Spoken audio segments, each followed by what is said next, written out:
Hello buddies! I'm back and I'm excited to share with you the highlights of the NutriVids contest, part of Igbaras National High School's Nutrition Month Celebration 2025. Here are some snapshots of our activities. Welcome to our much-awaited NutriVid presentation and judging. So I believe tanan ka mo may entry, right? Okay, so as we celebrate this year's Nutrition Month celebration with the theme Food at Nutrition Security maging priority. Today, we witness how our students transformed ideas into powerful messages through short videos showcasing not just talent but advocacy. To begin our program, let us all rise for a prayer. Let us bow our head and feel God's presence in our midst. In the name of the Father, and of the Son, and of the Holy Spirit. Amen. We thank you for this wonderful day to marvel upon your creations and to the amazing talents and skills you bestow to one another. Allow your Spirit to manifest in our midst. Bless the teachers, the learners, and everyone who are present today with good health and a deeper understanding of healthy lifestyle. Bless also our judges with wisdom, fairness, and discernment as they evaluate each entry.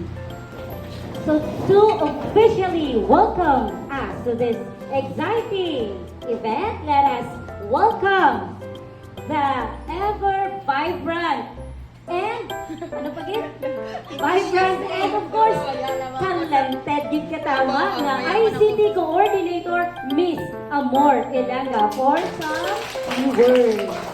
Let's give her a round of applause. Okay, so hello everybody! Hello everyone! Welcome to School Nutrition Month Celebration 2025 Nutri-Video Contest with a theme Food and Nutrition maging priority, sapat na pagkain, karapatan natin. Good afternoon, everyone. We are excited to witness the creativity and advocacy of our learners through the NutriVid contest. Are you ready? Are you ready? Okay, that's the spirit. Our first judge is a graduate of Southern Iloilo Polytechnic College, WBCST Miagao Campus, now is at U. He is good in video editing and layouting, making him a well-rounded creative and technical educator.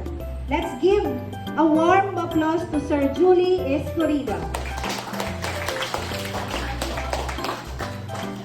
Our second judge is a dedicated educator through both science and the arts. He is also skilled in video editing and layouting. Let us give a warm welcome to Sir Jamil S. Lindo. And for our chief judge, he is a graduate of Bachelor of Secondary Education, major in Physical Education, teacher, and genius in technology integration, and currently serves as the Grade 9 STE advisor, where he continues to inspire learners through science, innovation, and digital excellence. Let's give a big round of applause to Sir Kerwin Esmitular. Mrs. Grace Esmiharda will present the criteria for judging. Let's give her a round of applause. Good afternoon, everyone. Here are the mechanics and guidelines for our NutriVids making contest. Each entry must be created by a group of 5 to 7 students only, open to all students of Igbaras National High School. So it is now time for the presentation of your output. Ladies and gentlemen, are you ready? Okay, so let's give it up.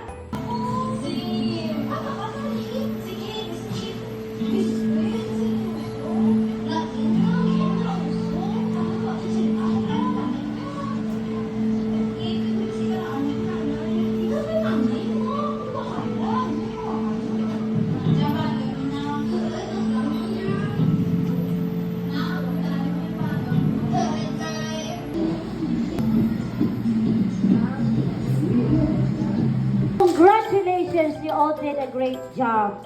And of course, thank you so much sa ating nga panel of judges.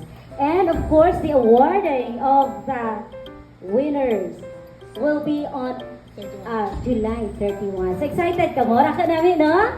Namin man mga branyo, proud ka mo sa sap nyo.